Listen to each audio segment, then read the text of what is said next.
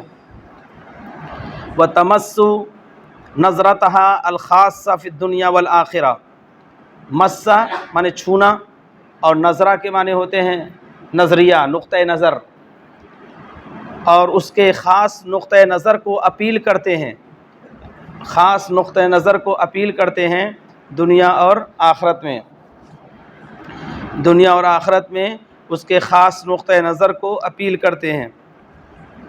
لیکن ایسی غلط فہمیاں ہیں جو بظاہر بہت ہلکی نظر آتی ہیں، لیکن وہ بنیادی اسلامی فکر سے جڑی ہوئی ہیں، اور دنیا اور آخرت میں اس کے خاص نقطۂ نظر اور نظریے کو اپیل کرتی ہیں۔ اپیل کا مطلب یہ ہوتا ہے کہ اس سے متعلق ہیں اور اس کو مخاطب کرتی ہیں۔ مسّا میں چھونا یعنی مخاطب کرنا، اس کے نظریے کو مخاطب کرتی ہیں۔ ان هذه النقطہ كما يعلم الجميع هي النقطة الأساسية التي تعين مكانة الإنسان في الدنيا وغايته في هذه الحياة، یہ پوائنٹ یا یہ نقطہ کے معنی ہوتے ہیں پوائنٹ کے، یہ پوائنٹ كما يعلم الجميع جیسا کہ لوگ جانتے ہیں، یہ النقطة الأساسية وہ بنیادی نقطہ ہے، التي تعین مکانۃ الانسان فی الدنیا جو دنیا کے اندر انسان کے مرتبے کو متعین کرتا ہے۔ تعینوں کے معنی ہوتے ہیں متعین کرنا، جو دنیا کے اندر انسان کے مرتبے کو متعین کرتا ہے۔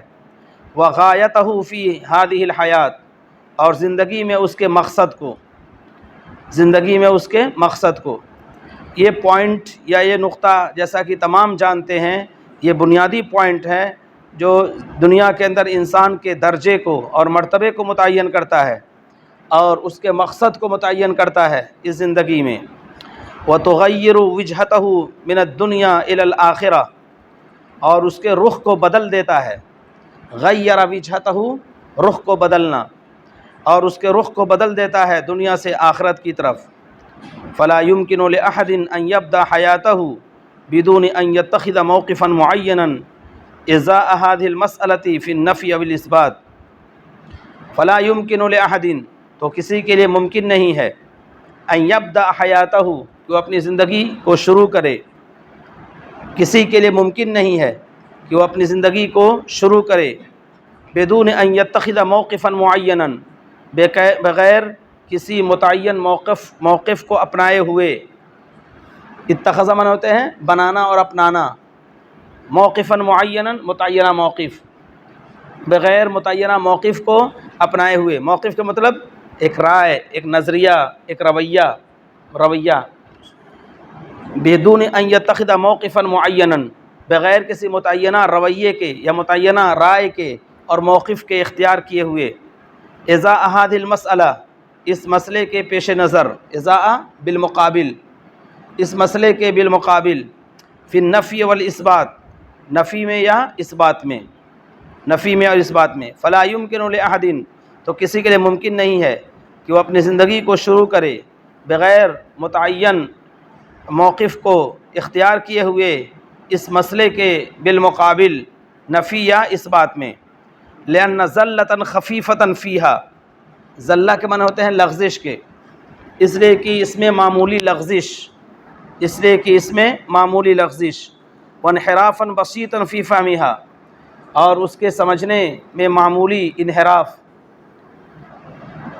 اس میں ہلکی لغزش، چھوٹی لغزش، خفیفہ چھوٹی لغزش اور ہلکی لغزش، وانحرافا بسیطا اور معمولی انحراف، معمولی بسیط کے معنی معمولی انحراف، فی فہمہا اس کے سمجھنے میں، قد تغیر صورتہا اس کی شکل کو بدل دے گا، قد تغیر صورتہا اس کی شکل کو بدل دے گا، او تجرح روحہا یا اس کی روح کو مجروح کر دے گا، مجروح کرنا زخمی کرنا، او تجرح روحہا یا اس کی روح کو زخمی کر دے گا، علی اقل تقدیر کم سے کم، اقل تقدیر کم سے کم، وتبعدنا آلاف الامیال عن الخط الصحیح اور ہزاروں میل ہم کو دور کر دے گا، ہزاروں میل ہم کو دور کر دے گا عن الخط الصحیح، صحیح لائن سے، صحیح پٹری سے اور صحیح لائن سے ہزاروں میل ہم کو دور کر دے گا۔ لأن ذلة خفیفتاً، پھر سنیے، ذلة خفیفتاً فیہا، اس لیے کہ اس میں معمولی لغز، اس میں ہلکی لغزش، وانحرافاً بسیطاً، اور معمولی انحراف اس کے سمجھنے میں، وہ اس کی شکل کو بدل دے گا یا اس کی روح کو مجروح کر دے گا، زخمی کر دے گا کم سے کم، اور ہم کو ہزاروں میل دور کر دے گا صحیح خط سے، صحیح لائن سے۔ ان بعض الناس قد نشأ فيهم في العصر الاخیر اسلوب من التفکیر لا يتفق مع روح الاسلام الاصیلہ، بعض مسلمان دور حاضر میں ایسے پیدا ہو گئے ہیں، ان بعض المسلمین، بعض مسلمان، قد نشأ فیہم، کہ ان کے اندر پیدا ہو گیا ہے، فی العصر الحاضری، فی العصر الاخیری، اس آخری دور میں، آخری زمانے میں، کچھ مسلمان ایسے ہیں کہ ان میں اس اخیر زمانے میں پیدا ہو گیا ہے اسلوب من التفکیر، سوچنے کا ایک انداز، اسلوب من التفکیر، سوچنے کا ایک انداز پیدا ہو گیا ہے۔ کچھ مسلمان ایسے ہیں کہ ان میں پیدا ہو گیا ہے آخری زمانے میں، اس دور میں، سوچنے کا انداز، اسلوب من التفکیر، سوچنے کا ایک ایسا انداز، لا يتفق مع روح الاسلام الاصیلہ، جو اسلام کی اصل روح کے ساتھ متفق نہیں ہے، جو انداز اسلام کی اصل روح کے ساتھ متفق نہیں ہے، ہم آہنگ نہیں ہے۔ لا يتفق مع روح الاسلام الاصیلہ، اسلام کی اصلی روح کے ساتھ متفق نہیں ہے۔ وذلك انہم یحاولون ان یجمعوا بین الدنیا والآخرہ ویسیروا بہما کتفا بکتف، شانہ بشانہ، کتفا بکتف ہوتے ہیں شانہ بشانہ۔ وذلك انہم یحاولون، اور ایسا اس وجہ سے کہ وہ کوشش کرتے ہیں کہ وہ دنیا اور آخرت کو جمع کریں، ایسا اس وجہ سے کہ وہ کوشش کرتے ہیں دنیا اور آخرت کو جمع کریں، اور یسیروا بہما، اور دونوں کو لے کر چلیں، یسیروا بہما، اور دونوں کو لے کر چلیں، کتفا بکتف، شانہ بشانہ، ویتمتعوا بمنافعہما فی ساعۃ واحدہ، اور ایک ہی گھڑی میں یا ایک ہی وقت میں، ساعۃ واحدہ، گھنٹہ نہیں بلکہ ایک ہی وقت اور ایک ہی لمحے میں، ساعہ جہاں گھنٹے کے معنی میں آتا ہے، اور ساعہ جہاں ہاتھ کی گھڑی اور وال گھڑی کے معنی میں بھی آتا ہے، وہیں ساعہ الجزء القلیل من الوقت کے لیے بھی استعمال ہوتا ہے۔ الجزء القلیل، وقت کا سب سے آخری لمحہ جو ہوتا ہے، سیکنڈ سے بھی کم، اس کے لیے بھی ساعہ کا لفظ استعمال ہوتا ہے۔ قرآن کریم میں خود ہی آیا ہے، یوم تقوم الساعہ یقسم المجرمون ما لبثوا غیر ساعہ، جس دن قیامت قائم ہوگی تو مجرم قسم کھائیں گے کہ وہ پل بھر بھی یہاں نہیں ٹھہرے، ما لبثوا غیر ساعہ، تو ایک پل بھر بھی نہیں ٹھہرے، تو یہاں گھنٹے کے معنی میں نہیں ہے بلکہ یہاں پل بھر کے معنی میں ہے۔ اسی کو جناس کہا گیا ہے بلاغت کی اصطلاح میں، جناس، کہ ایک جگہ ساعہ قیامت کے معنی میں ہے اور ایک جگہ ساعہ پل بھر کے معنی میں ہے، معمولی وقت کے معنی میں ہے، تو ایسے یہاں بھی ہے۔ وَيَتَمَتَّعُ بِمَنَافِعِهِمَا فِي سَاعَةٍ وَاحِدَةٍ، تو ایک ہی وقت میں یا ایک ہی لمحے میں وہ ان دونوں کے فوائد سے متمتع ہوں، لطف اندوز ہوں، ان دونوں کے فوائد سے متمتع ہوں، لطف اندوز ہوں۔ ان الجمع بین الدین والدنیا نعمت کبیرہ وفضل عظیم، دین و دنیا کو جمع کرنا یہ بڑی نعمت ہے اور بڑا فضل ہے، بڑی نعمت ہے اور بڑا فضل ہے، دین اور دنیا کو جمع کرنا یہ بڑی نعمت ہے اور بڑا فضل ہے۔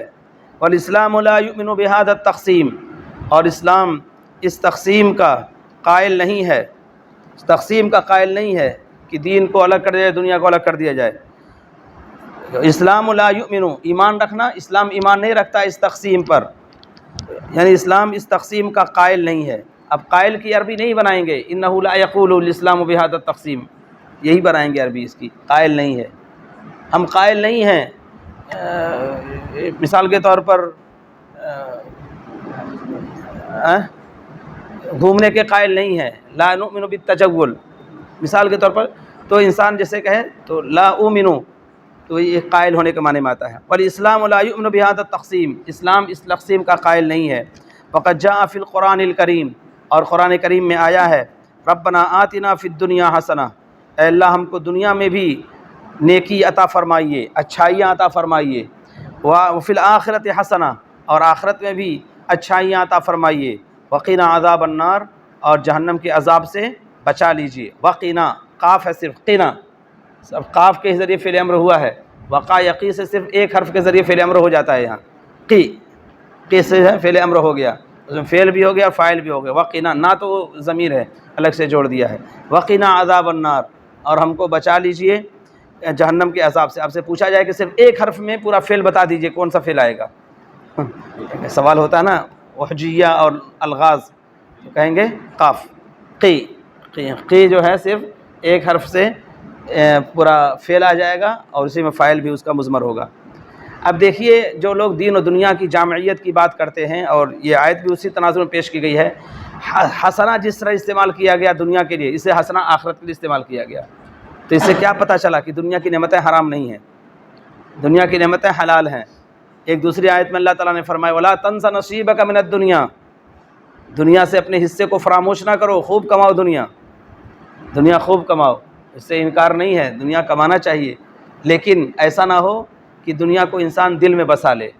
اس کی مثال بزرگ دیا کرتے ہیں کہ جیسے آگ ہے, سردی کے موسم میں انسان آگ سے گرمی حاصل کرتا ہے, تاپتا ہے, لیکن اس کو دل میں نہیں رکھتا ہے, اس کو جسم کے اندر نہیں ڈالتا ہے, بلکہ اس کو دور ہی رکھتا ہے. تو ایسے ہی دنیا سے بھی انسان متمتع ہو لیکن دور ہی رکھ کر متمتع ہو, تو یہ ہے دنیا. اور حسنہ کا مطلب یہ ہے کہ دنیا کی تمام نعمتیں.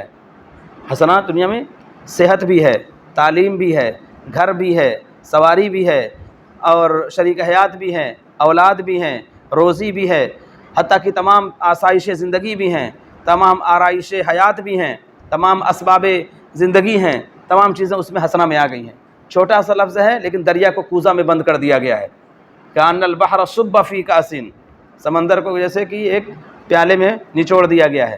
تو یہ حسنہ ہے, بہت جامع دعا ہے. یہ تو دعا ہمیشہ ہی کرنی چاہیے, ربنا آتنا فی الدنیا حسنہ, اور پھر اسی کے بالمقابل اللہ تعالیٰ حسنہ استعمال کرتا ہے. اور وہاں کی حسنہ کے بارے میں کیا کہا گیا؟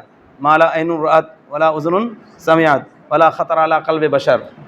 تو وہاں کی حسنہ, لیکن دونوں کے لیے حسنہ کا لفظ استعمال کیا گیا, جس سے پتہ چلا کہ اسلام دونوں کا جامع ہے. قل من حرم زینۃ اللہ التی اخرج لعبادہ والطیبات من الرزق. تو یہ حرام نہیں ہے بلکہ انسان استعمال کرے. لیکن اب کھانے ہی کا مطلب ہے, کھانا کتنا کھائے؟ پیٹ کے 3 حصے, ایک حصہ سانس کے لیے, ایک حصہ پانی کے لیے, اور ایک حصہ کھانے کے لیے. اس طرح کھائے گا تو صحت بھی اچھی رہے گی اور معدہ بھی نہیں خراب ہوگا. لیکن اگر انسان نے بھر لیا خندق کو تو پھر اس کا نتیجہ یہ ہوگا کہ وہ بیمار ہو جائے گا, پیٹ خراب ہوگا, اور پھر نظام درہم برہم ہو جائے گا. کھائے انسان لیکن مقدار کے ساتھ کھائے تو اللہ تعالیٰ کے یہاں وہ مقبول ہے. وَلَكِنَّهُمْ أَرَادُوا شَيْئًا آخر, لیکن ان لوگوں نے ایک دوسری چیز کا ارادہ کیا. وَلَكِنَّهُمْ أَرَادُوا شَيْئًا آخر, لیکن ان لوگوں نے دوسری چیز کا ارادہ کیا.